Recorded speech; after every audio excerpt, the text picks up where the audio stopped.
नमस्कार, आप सबका तहे दिल से स्वागत। डॉक्टर जगन्नाथ दीक्षित और उनकी सारी diabetes and obesity reversal trust की टीम, उनका तहे दिल से शुक्रिया। उनके न्योते से मैं आज आपके सामने खड़ा हूँ। पुणे से हूँ, आयुर्वेद डॉक्टर हूँ, योगा फॉर मस्कुलोस्केलेटल डिसऑर्डर्स का स्पेशलाइज्ड ट्रेनिंग हुआ है, साइकोलॉजिकल काउंसलिंग में डिप्लोमा है और सालों साल से yoga for health, stress management and health enrichment, emotional intelligence, ergonomics and musculoskeletal disorders, personal effectiveness, ऐसे बहुत सारे प्रोग्राम्स हम कॉर्पोरेट्स के लिए लेते रहते हैं। आज तक ऑलमोस्ट 70 to 80 कॉर्पोरेट्स में हमने ऐसे प्रोग्राम लिए हैं, जिसमें मर्सिडीज बेंज है, जनरल मोटर्स है, बजाज ऑटो है, सैंडविक एशिया है, महिंद्रा एंड महिंद्रा है, टीसीएस है, ऐसे बहुत सारे कंपनी और सारे गवर्नमेंट ऑर्गेनाइजेशंस में हम लेते हैं। आज का जो हमारा सब्जेक्ट है वो है प्रोग्रेसिव फिटनेस। मैं आप सबको एक क्वेश्चन पूछना चाहता हूं। आपकी उम्र कुछ भी हो, 30 हो, 40 हो, 50 हो, 70 हो, आपको क्या लगता है अभी हर बढ़ते उम्र के साथ आपकी सेहत, आपका फिटनेस और अच्छा होता जाएगा या खराब होता जाएगा? आज तक जब हमारे लाइव प्रोग्राम में मैं ये क्वेश्चन जितने भी लोगों को पूछा है, उसमें बहुत कम लोग उसका आंसर देते कि अच्छा हो सकता है या अच्छा होगा। बहुत सारे लोग सोचते हैं नहीं, जैसा उम्र बढ़ेगी वैसा हमारा फिटनेस खराब होगा। लेकिन आप अगर सिस्टमैटिक, साइंटिफिक और कंसिस्टेंट एफर्ट दें तो आपका फिटनेस और अच्छा हो सकता है कि नहीं हो सकता है? बिल्कुल हो सकता है। तो उसी की शुरुआत आज हम बहुत ही सिस्टमैटिक तरीके से, मेजरेबल तरीके से कैसे करें, ये आज हमें समझना है। और ये जितनी अच्छी तरह से आप समझेंगे, सिर्फ समझ मत ले लो, पूरा ये मेरा लेक्चर सुनते वक्त ऐसा सोचो कि मैं ये कब कैसे एग्जीक्यूट करूंगा, कब कैसे एक्शन में लाऊंगा, ताकि मेरे जिंदगी में एक पॉजिटिव बदलाव कुछ दिनों के लिए नहीं, कंसिस्टेंटली होता रहे। उसके लिए हम सबको एक होलिस्टिक अप्रोच की जरूरत है, और वो होलिस्टिक अप्रोच आज हम समझ लेने वाले हैं। ये जो अप्रोच है ये साइंटिफिक है, और बहुत सारे जो नॉन कम्युनिकेबल डिसीज है वो प्रिवेंट करने के लिए ये अप्रोच सबको काम आने वाला है। ये नॉन कम्युनिकेबल डिसीज क्या है? Blood pressure, diabetes, cholesterol issues, heart disease, hyper acidity, obesity, spondylosis, ये सारे किस्म के जो रोग है, थायराइड प्रॉब्लम, ये हम नॉन कम्युनिकेबल डिसीजेस ऐसे बोलते हैं कि जो एक के वजह से दूसरे को नहीं होते हैं, ज्यादा करके वो अपने ही लाइफस्टाइल की वजह से होते हैं। और ये अपने ही लाइफस्टाइल की वजह से जो होते हैं, उससे कैसे अच्छे किया जाए, ये हमें समझना है। मैं बोलता हूं, समझने में या मालूम करने में हमें कोई प्रॉब्लम नहीं है। इसमें से बहुत सारी चीजें आप अच्छी तरह से जानते भी हैं, लेकिन उसमें से कितने चीजें हम एग्जीक्यूट करते हैं, ये हमें खुद को पूछना है। तो ये प्रोग्राम की शुरुआत मैं श्री गणेश जी को वंदन करके करता हूं।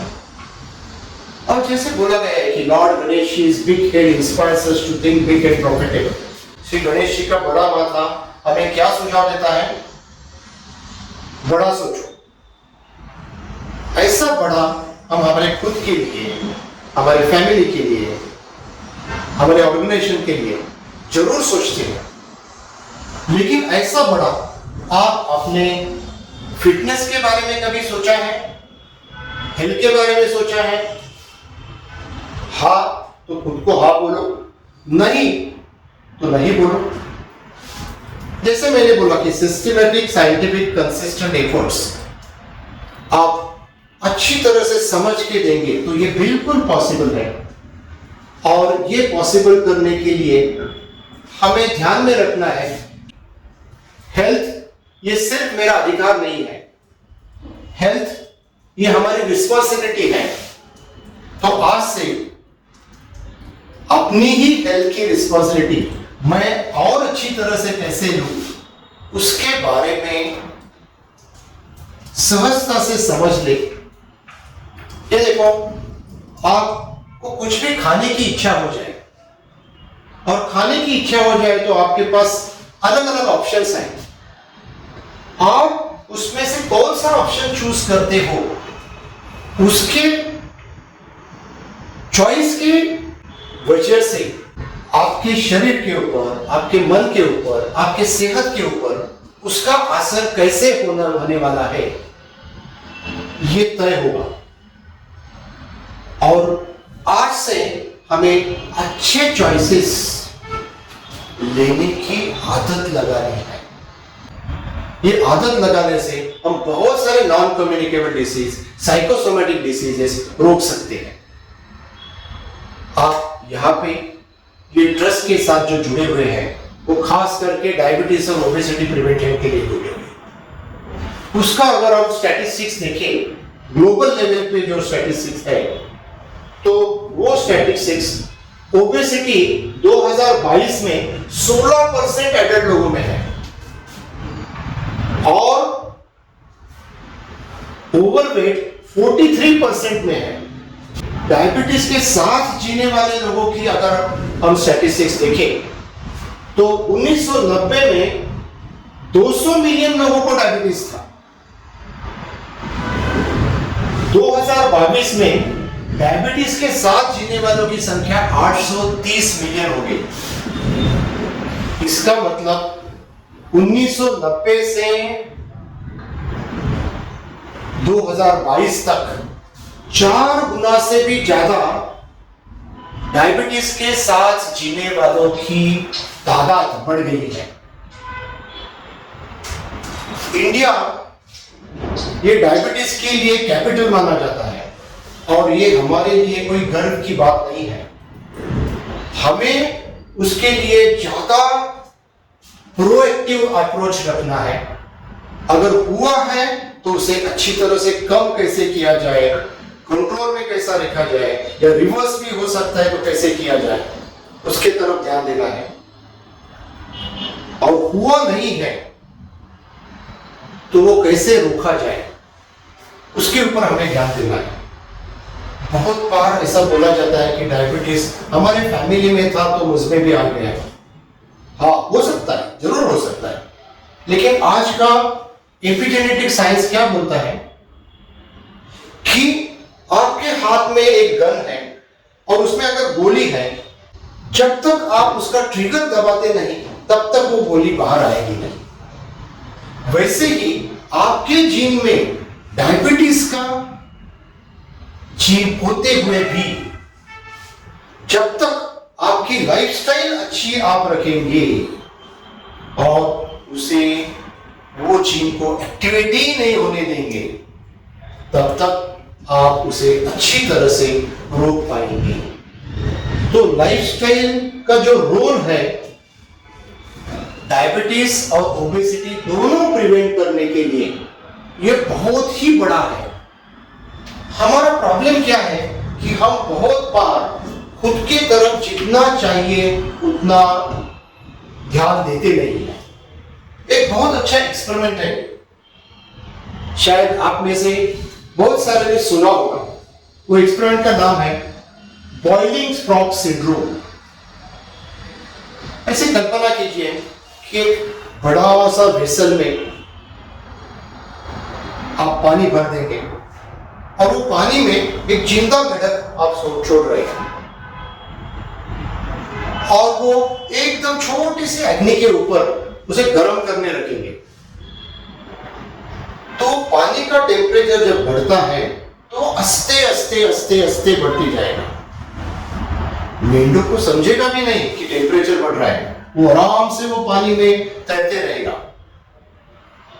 लेकिन एक लिमिट के बाद जब पानी का टेम्परेचर क्रॉस हो जाता है तो मेंढक बहुत अनकंफर्टेबल हो जाता है, वो बाहर जंप करने की कोशिश करता है, लेकिन तब तक उसकी जंप करने की जो ताकत है, वो क्षमता है, वो नहीं रहती है और उसी उबलते पानी में वो मेंढक मर जाता है। ये एग्जांपल मैं आपको क्यों बता रहा हूं, हमारे शरीर में भी बहुत सारे चेंजेस ऐसे रहते हैं जो बहुत ही आस्ते आस्ते आस्ते आस्ते आते हैं। वो जब अंदर आते हैं तब बहुत बार हमें समझता भी नहीं है और जब वो बहुत ज्यादा बढ़ जाते हैं तब हम जागरूक हो जाते हैं कि कुछ इन्वेस्टिगेशंस की वजह से, कुछ डॉक्टर ने बताया करके, और फिर हम उसका उपाय करने लगते हैं। मैं चाहता हूं कि आज जहां कहीं भी वो आप हो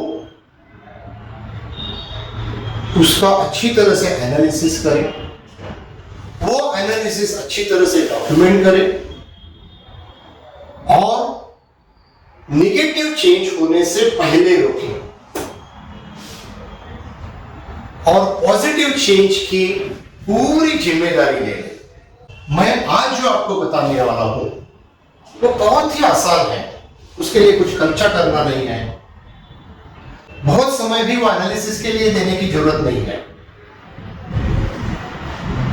बहुत कम समय में आप अच्छी तरह से खुद का एनालिसिस कर पाएंगे और ये इतना साइंटिफिक है कि आप ये एनालिसिस रेगुलरली करते रहिए और उसके पॉजिटिव चेंज की जिम्मेदारी ले ले तो बहुत सारे डिसीजेस जो हम साइलेंट डिसीजेस बोलते हैं, कभी कभी कुछ डिसीजेस के लिए जैसे डायबिटीज है, ब्लड प्रेशर है, कोलेस्ट्रॉल है, उसे साइलेंट किलर्स बोलते हैं, वो कम रखने की ताकत ये सारे चेंजेस में है और वे हम सबने जरूर करना चाहिए।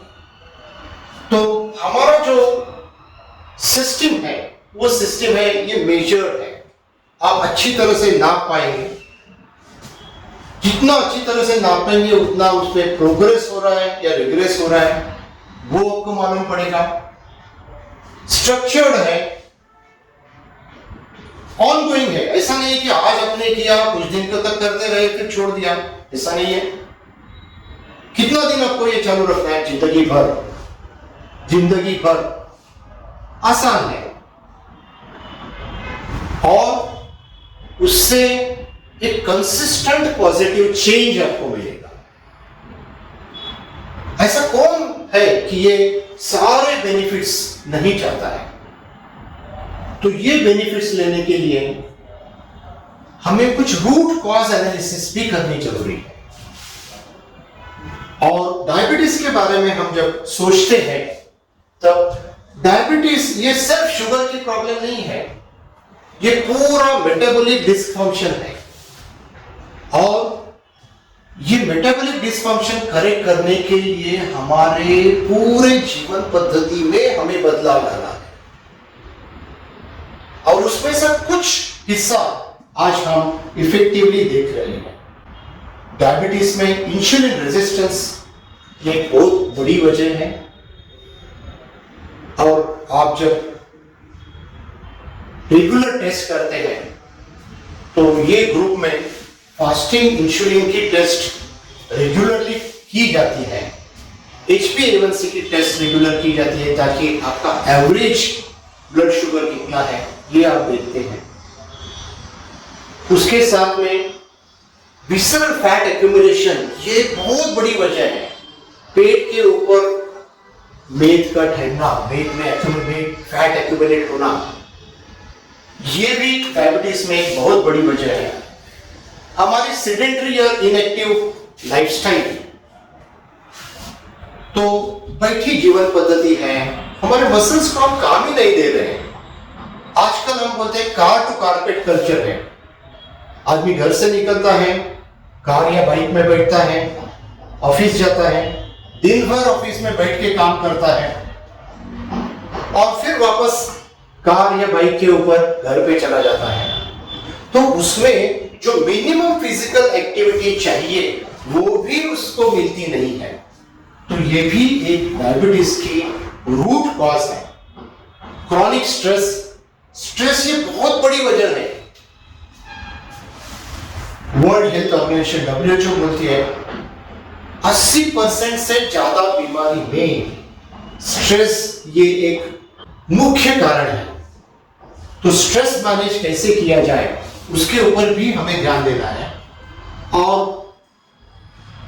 ऑटोनोमिक इम्बैलेंस, हमारे नर्वस सिस्टम में सिंपैथेटिक पैरासिम्पैथेटिक जो नर्वस सिस्टम है हमारी, उसमें जो इम्बैलेंस हो जाता है उसके वजह से भी डायबिटीज बढ़ना ये संभव होता है। तो ये ना होने के लिए मैं आपको 6 या 7 चीजें रेगुलर टेस्ट करने के लिए बता रहा हूं। ये 6 या 7 चीजें आप खुद ब खुद टेस्ट कर सकते हो। उसके लिए आपको किसी भी डॉक्टर के पास जाने की जरूरत नहीं है। इसका मतलब मैं ऐसे नहीं बोल रहा हूं कि आपको डॉक्टर के पास जाना नहीं है। आप जरूर रेगुलरली डॉक्टर को दिखाओ। वो जो इन्वेस्टिगेशंस बताते हैं वो उनके कंसल्टेशन से कितने दिन के बाद करने हैं, कैसे करने हैं, वो तो आपको फॉलो करना ही है। लेकिन खुद की रिस्पॉन्सिबिलिटी लेने से आप वो जो उनके रिजल्ट्स हैं वो बहुत अच्छी तरह से एनहांस कर पाएंगे। तो उसके लिए हर कुछ दिनों के इंटरवल में आपको आपका बॉडी वेट लेना है। आज से पहली जिम्मेदारी हम ले सकते हैं कि 10 ग्राम भी मेरा बॉडी वेट ना बढ़े। अगर आप ऑलरेडी ओवरवेट या नॉर्मल वेट में हो, कम वेट में है तो वेट बढ़ाना है, फिर भी वो मसल का बढ़ाना है, फैट का बढ़ाना नहीं है। तो हमारा बॉडी वेट बढ़ना ये हमारे मेटाबॉलिज्म का एक रिजल्ट है और उसे नॉर्मल रखने के लिए हमें बहुत सारी चीजें करनी है। वेट आप जब नापते हैं तो सुबह में एक फिक्स टाइम पे वेट मेजर करने की आदत लगाओ। एम्प्टी स्टमक होगा तो वो बढ़िया है। सेम स्केल होगा, क्योंकि सब स्केल वेट मैनेजमेंट का जो स्केल आता है उसका कैलिब्रेशन अलग अलग हो सकता है। तो सेम स्केल के ऊपर अगर आप वेट मेजर करेंगे तो वो बहुत बढ़िया है। हफ्ते में या महीने में एक बार रेगुलरली कीजिए।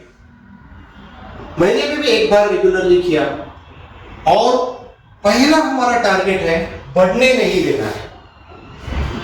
दूसरा टारगेट है सिस्टमेटिकली कम करना है, प्रोग्रेसिवली कम करना है और जब नॉर्मल तक पहुंचते हैं तो उसे मेंटेन रखना है। वेट जब हम करते हैं, वेट से भी ज्यादा इंपॉर्टेंट जो है वो हमारा एब्डोमिनल सर्कमफरेंस है। क्योंकि कुछ लोग थिन फैट रहते हैं, दिखने में वो थिन रहते हैं, पतले रहते हैं, उनका बॉडी वेट भी कम रहता है, लेकिन विसरल फैट, पेट के ऊपर जो मेद का फैट का एक्यूमुलेशन है वो ज्यादा रहता है। और ऐसा भी रिसर्च बोलता है जितना फैट को रिस्क है वैसे ही थिन फैट को भी रिस्क है।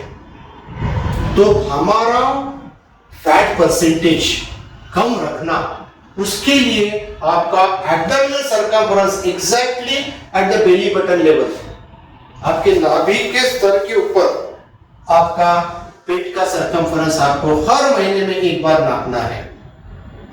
वो नापते समय पहले लंबी सांस ले लो, पूरी सांस छोड़ो और पेट को ढीला छोड़ो, ढीला रखो। पेट को ढीला रखते हुए पेट का नाप आपको लेना है, तो वो करेक्ट आ जाएगा। सही समय पे, सेम समय पे बार बार अगर चेक करेंगे, खाने से पहले चेक करेंगे, तो रिलेटिव चेंज आप अच्छी तरह से उसे जज कर पाएंगे।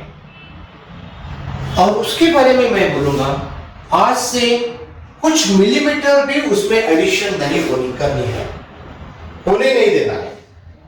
आज से जो भी एब्डोमिनल सर्कमफ्रेंस है आपका, वो कम होता जाना चाहिए जब तक वो नॉर्मल नहीं होता है। मेल का 90 सेंटीमीटर से भी कम और फीमेल का 80 सेंटीमीटर से कम, ये जब तक होता नहीं है तब तक उसके पीछे पड़ना है। उसके लिए आपके डाइट में, आपके आहार में क्या बदलाव लाना है, आपके एक्सरसाइज में क्या बदलाव लाना है, उसके ऊपर पूरा ध्यान देते रहना है। और वो पूरा ध्यान देते हुए अगर आप कंसिस्टेंट रहते हुए आपका पेट एब्डोमिनल सर्कमफ्रेंस कम करे, पेट का घेर कम करे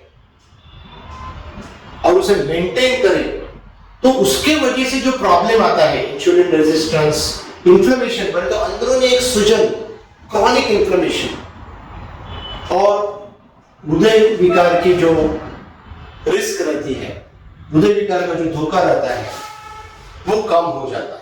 ब्लड प्रेशर भी उसके हिसाब से थोड़ा बहुत कम होने में हमें मदद मिलेगी। डायबिटीज भी आस्ते आस्ते कम करने में हमें उसकी मदद मिलेगी। तो एब्डोमिनल फैट आपको घटाना है।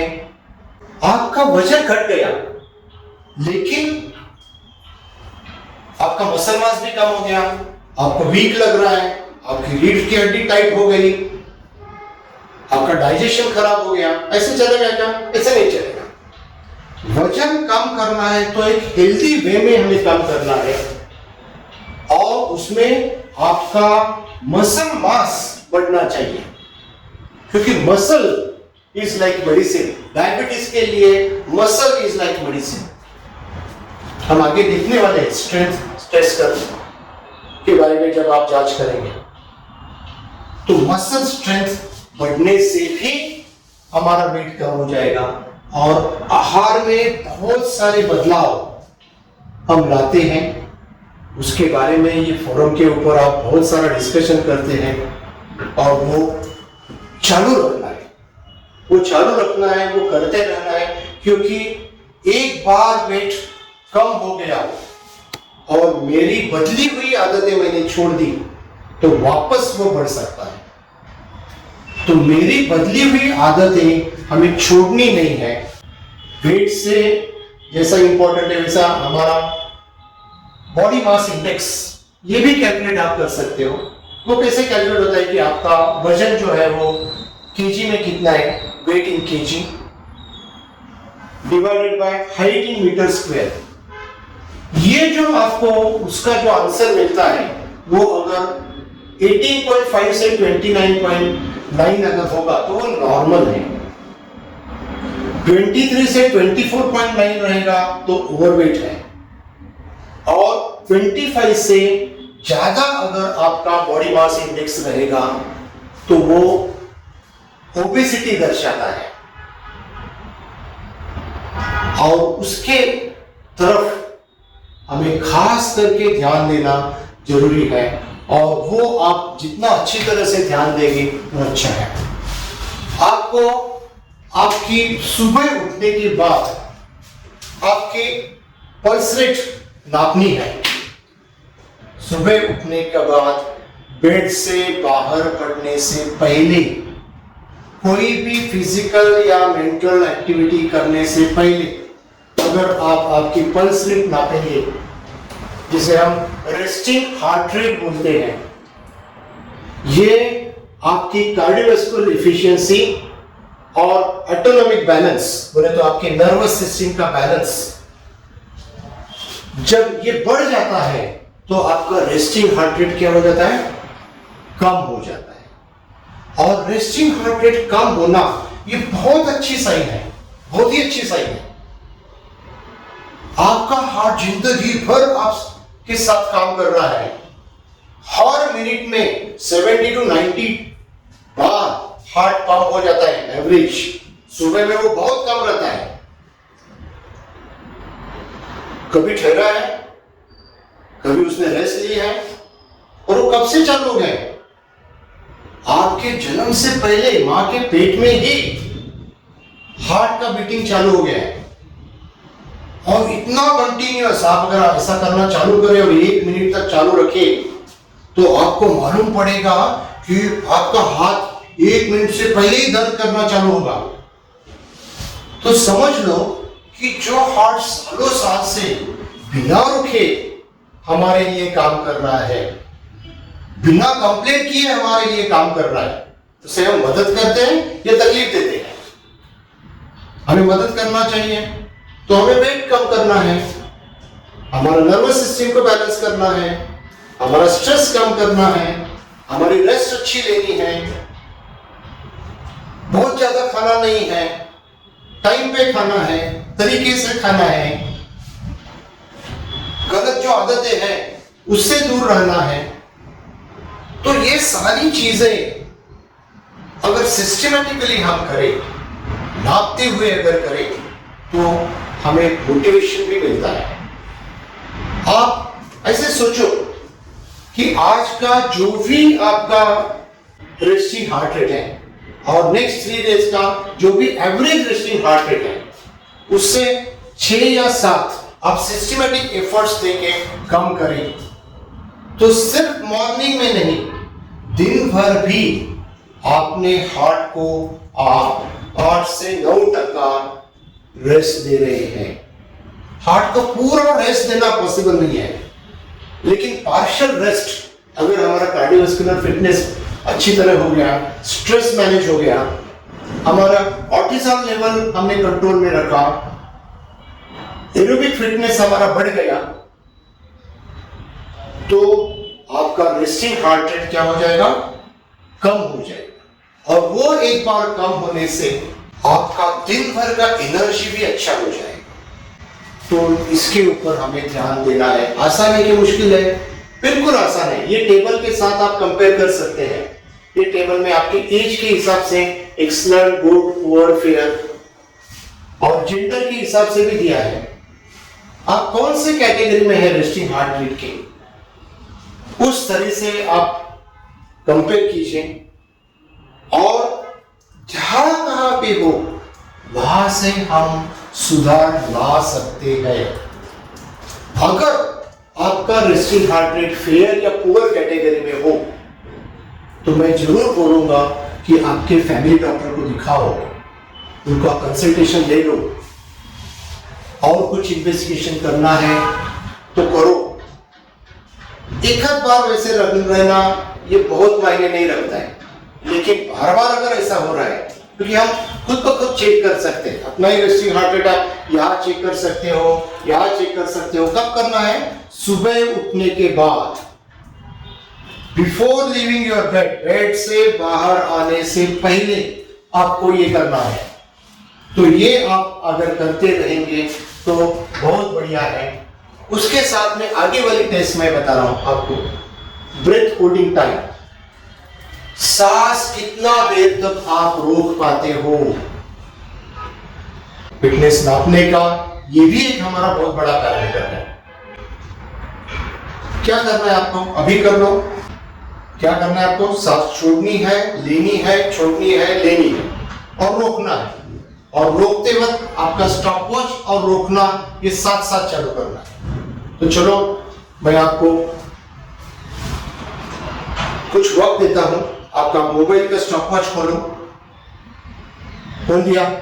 मैं आपको बोलूंगा लंबी सांस छोड़ो, पूरी सांस ले लो, वापस लंबी सांस छोड़ो, पूरी ले लो, और रोको और स्टॉप वॉच चालू करो। कितना देर तक आप रोक सकते हो? ये जानो।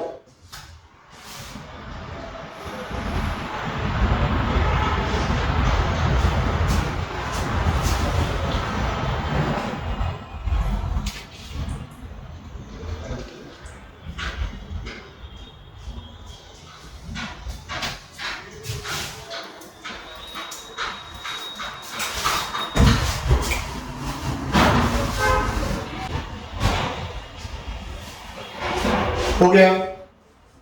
तो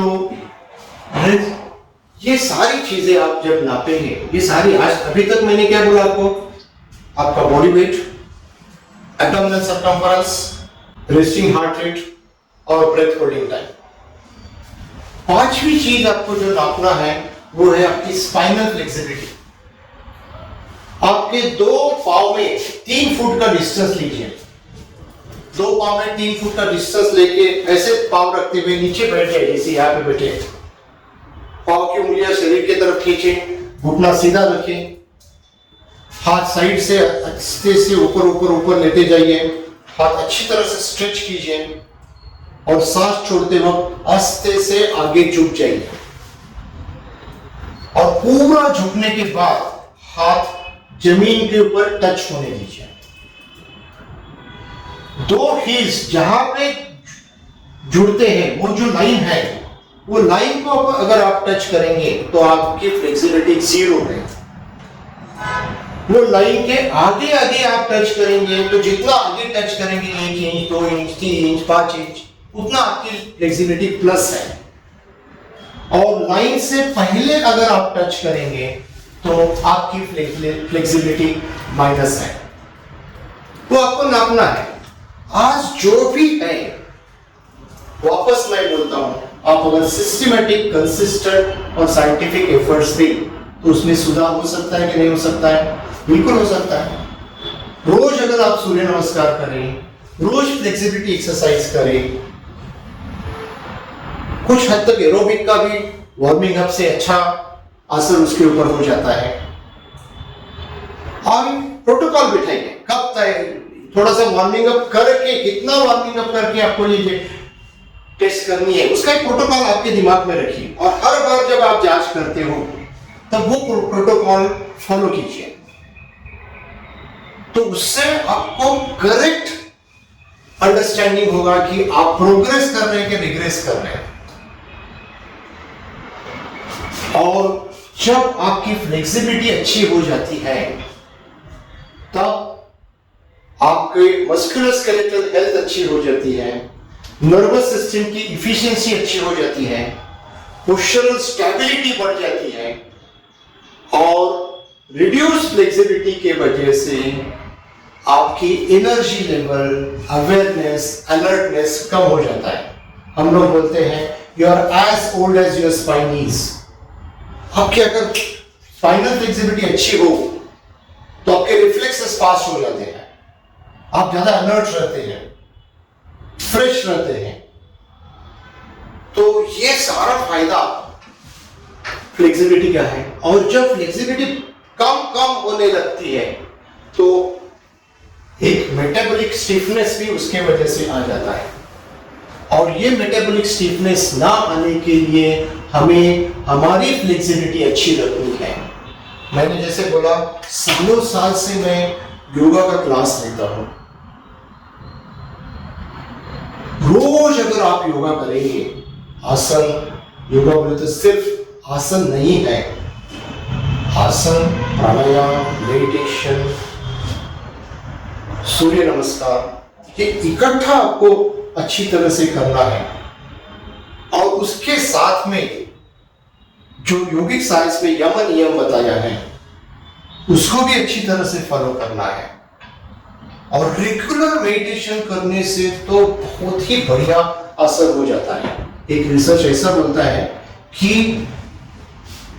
15 से 20 मिनट आप अगर मेडिटेशन करें तो 5 घंटे में हमें जितनी रेस्ट मिलती है उससे दुगने क्वालिटी की रेस्ट 15 के 20 मिनट के मेडिटेशन से हमें मिलती है। 5 घंटे में हमारा बेसल मेटाबॉलिक रेट जो 8 से 9% तक नीचे जाता है, 15 से 20 मिनट के मेडिटेशन से वो 16 से 18% तक नीचे जाता है। तो आज का जो ह्यूमन बीइंग है, आज के जो आदमी है, उन्हें जैसे एक्सरसाइज ना करना, सेडेंटरी लाइफस्टाइल बढ़ जाना, ये एक हमारा प्रॉब्लम है। वैसे अच्छी तरह से रेस्ट ना मिलना, ये भी हमारा प्रॉब्लम है। तो दोनों की तरफ हमें अच्छे तरह से ध्यान देना जरूरी है, और वो जितनी अच्छी तरह से हम ध्यान देंगे वो बढ़िया है। तो फ्लेक्सिबिलिटी टेस्ट आप करेंगे। ये सारे 6 चीजें, body weight, abdominal circumference, resting heart rate, breath holding time, strength of biceps and triceps, ये भी आपको जांच करनी है। ऐसे प्लैंक पे जंप और एल्बो से बेंड करते हुए जमीन पर माथा टच करो और ऊपर आ जाओ। कितने देर तक आप ये कर पाते हो, वो करना है। कब ठहरना है आपको? जब आपको अनकंफर्टेबल पेन चालू हो गए तो ठहरना है। जब तक प्लेजरेबल पेन चालू है पुशअप के साथ, तब तक आपको करते रहना है।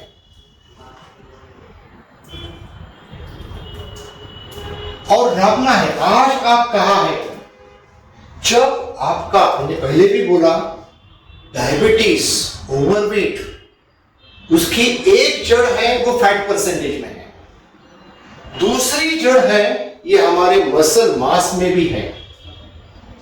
जैसे हमारी उम्र बढ़ती है, वैसे अगर हमने एफर्ट्स दिए नहीं तो नेचुरली शरीर में का मसल कम होते जाता है। उसे हम सार्कोपेनिया कहते हैं। वो अगर रोकना है तो हमें रेगुलर स्ट्रेंथ बिल्डिंग एक्टिविटी अलग अलग तरीके से करनी है। आप जिम जाओ, घर पे पुशअप सिटअप्स करो, डंबल्स लाओ, थेराबैंड लाओ, अलग अलग थेराबैंड की एक्सरसाइज आप करते जाओ। तो उससे क्या होगा कि उससे आपकी मसल स्ट्रेंथ अच्छी होगी, मसल मास अच्छा रहेगा, और उससे आपका मेटाबॉलिज्म बैलेंस होने में मदद आ जाएगी। उससे ब्लड शुगर भी कंट्रोल में आ जाएगा, उसमें वजन भी बढ़ने का चांस कम हो जाएगा। और उसके साथ में जो आपकी सेल्फ एस्टीम जो है, खुद के बारे में अच्छा लगना जो है, वो और अच्छा लगता जाएगा। मैं चाहता हूं कि आप एक ऐसी सिस्टम बिठाइए, ये 6 चीजें आप हर महीने कम से कम एक बार जांच करेंगे। और एक बार आप जांच जब करेंगे, तब उसमें पॉजिटिव अगर चेंज हो गया तो खुद को रिवॉर्ड देंगे, और निगेटिव चेंज हो गया तो खुद को पनिशमेंट देंगे। क्या रिवॉर्ड देना है, क्या पनिशमेंट देना है, ये आपके दिमाग में अभी तय करो। एक पार्टनर को बताओ, पार्टनर से भी वो करवा के लो, और वो रिवॉर्ड एंड पनिशमेंट सच में एग्जीक्यूट करो। हमारा जो उद्देश्य है रिवॉर्ड और पनिशमेंट का, वो आपको तकलीफ देना बिल्कुल नहीं है। हमारा उद्देश्य है कि आपका मोटिवेशन बना रहे, आप इस राह पे रुके ना, ये राह पे आगे आगे चलते रहे। हर महीना सारी 6 चीजों में 2% भी आप बदलाव लाएंगे तो भी उसका कंसिस्टेंट लॉन्ग टर्म इफेक्ट देखें तो वो बहुत बढ़िया है। ऐसी कल्पना की एक बड़ा जहाज है, और वो बड़ा जहाज जब टर्न करना चाहता है कैप्टन, तो अपनी मोटरसाइकिल टर्न करते हैं वैसे तो टर्न नहीं कर पाता है वो, तो वो क्या करता है, 1 डिग्री उसको एंगल दे देता है। अब अगर दूर से वो जहाज की तरफ देख रहे हैं तो आपको वो जहाज सीधे जाते हुए दिखती है, लेकिन कुछ देर बाद आप उसके तरफ देखेंगे तो अच्छी तरह से उसका एंगल चेंज हुआ हमें दिखता है। इसका मतलब क्या है छोटा सा बदलाव अगर कंसिस्टेंट रहे तो उसका असर हमारे सेहत के ऊपर बहुत ही बढ़िया हो जाता है। तो ये सारे डिस्कशन में मैं आपको बताना चाहता हूं कि हमें कंसिस्टेंट रहना है, सिस्टमैटिक रहना है, साइंटिफिक रहना है। सिस्टमैटिक कैसे? ऐसा नहीं बोल रहा हूं सबने एक ही काम करना है। आप आपकी सेहत जान लो, शुरू में एक्सपर्ट डॉक्टर का एडवाइस ले लो, आपको क्या करना है क्या नहीं करना है वो भी समझ लो, कैसे अच्छी तरह से कौन से पाथ पे मुझे प्रोग्रेसिवली मेरे एक्शंस भी बढ़ाते जाने हैं, उसके ऊपर प्लान वे में सोचो, अच्छी तरह से इमेजिन करते रहो, एक अच्छी पॉजिटिव इमेज आपके सामने तैयार करो कि आप रोज इतना देर तक इतना सिस्टमेटिकली कॉम्बिनेशन ऑफ एक्टिविटीज कर रहे हैं। कॉम्बिनेशन क्या है? Aerobic activity, stretching activity, strength building activity, उसके साथ में प्राणायाम, मेडिटेशन या शवासन या योग निद्रा, उसके साथ में डाइट में सारा बदलाव लाना, बहुत सारा बदलाव। आज हमारा वो सब्जेक्ट नहीं है तो उसके बारे में हम बात नहीं कर रहे। उसके साथ में हमारा तनाव को कम रखना, नींद अच्छी लेना, एब्डोमिनल सर्कमफरेंस अच्छी तरह से, वेट हमें अच्छी तरह से मैनेज करना और बुरी आदतों से दूर रहना। ये अगर आप सिस्टमैटिकली, कंसिस्टेंटली, प्रोग्रेसिवली करते रहेंगे तो जिंदगी पॉजिटिवली बदलना तय है। और कौन नहीं चाहता कि वो पॉजिटिवली बदले और बने रहे। तो हम ये जिम्मेदारी जरूर लेंगे। तो प्रोग्रेसिव इंप्रूवमेंट प्लान जो हम बता रहे हैं उसमें ये कॉम्बिनेशन ऑफ एक्टिविटीज अच्छी तरह से करेक्ट कीजिए और आपका कैपेसिटी जान के कीजिए, एक स्मार्ट गोल सेट कीजिए। अगले एक महीने में मैं कितना वजन कम करना चाहता हूं, कितना सेंटीमीटर या मिलीमीटर मेरा पेट कम करना चाहता हूं, कितना सेंटीमीटर या इंच मेरी फ्लेक्सिबिलिटी बढ़ाना चाहता हूं, कितना सेकंड तक मेरा ब्रेथ ज्यादा देर तक होल्ड करना चाहता हूं। ये आप एक बार तय करेंगे तो आपको उसके लिए क्या करना है ये आप तय करना आसान होगा। जरूरत पड़े तो उसके लिए कोई स्पेशल एडवाइस भी आप ले सकते हो, मुझे भी कॉल कर सकते हो, मेरा भी कंसल्टेशन ले सकते हो, which is definitely paid one. और प्रोग्रेसिव फिटनेस ये कोई ड्रामेटिक ट्रांसफॉर्मेशन नहीं है, ये मेजर्ड इंप्रूवमेंट दिखाने का, रीअसेस करने का और वापस प्रोग्रेस प्लान करके दिखाना। ये जो लूप है वो हम कंटिन्यूअस चालू रखते हैं तो उसके वजह से जो मेटाबॉलिक हमारी जो प्रॉब्लम है वो रिवर्स होने के चांसेस रहेंगे। उसमें हमारा स्ट्रक्चर, डिसिप्लिन और कंसिस्टेंसी ये बहुत ही जरूरी है। योर बेसलाइन पैरामीटर्स अच्छी तरह से मेजर करो, ग्रेजुअल इंप्रूवमेंट के लिए प्लान करो, बहुत जल्दी शुरू में करने की जरूरत नहीं है। रीअसेस पीरियडिकली, हर महीना में बोल रहा हूं कि रीअसेस करो, increase capacity step by step आप जब कैपेसिटी इंक्रीज करते हो तो अपना शरीर उसको अडॉप्ट करते जाता है और ह्यूमन सिस्टम में ये अडॉप्टेशन की बहुत ही बड़ी कैपेसिटी है और ये कैपेसिटी हमें और अच्छी तरह से इन्हांस करनी है। उसमें कोई शॉर्टकट नहीं है, ये आप जब करते रहेंगे तब एक बहुत ही बढ़िया रिजल्ट दिखेगा। मैं चाहता हूं आज हमने जो एक रिजोल्यूशन हम करेंगे कि आज से मैं खुद के प्रोग्रेसिव फिटनेस की जिम्मेदारी लेता हूं हर महीना कम से कम एक बार ये जो सिंपल फिटनेस एनालिसिस हमें बताई गई है उसे हम रेगुलरली मेजर करेंगे और उसमें पॉजिटिव चेंज लाने की जिम्मेदारी लेता हूं। आज ये जो है एक छोटा सा पौधा हम लगा रहे हैं। आज सच में ऐसा पौधा लगाओ। आज सीखने के बाद इमीडिएटली नेक्स्ट फ्यू डेज आपने कुछ भी नहीं किया तो उसका असर नहीं होगा। जैसे आज अगर पौधा लगाया उसको अगले 8 दिन पानी नहीं डाला, पौधा मुरझ जाएगा। लेकिन उसको अच्छी तरह से कंसिस्टेंटली आप पानी डालते गए, वो अच्छी तरह से बड़ा होता जाए, तब वो आदत बन जाती है।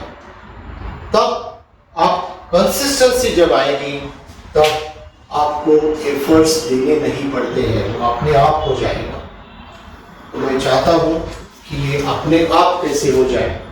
तो वापस मैं आप सबका तहे दिल से शुक्रिया अदा करता हूँ। दीक्षित सर और उनकी सारी टीम, उनका शुक्रिया अदा करता हूँ।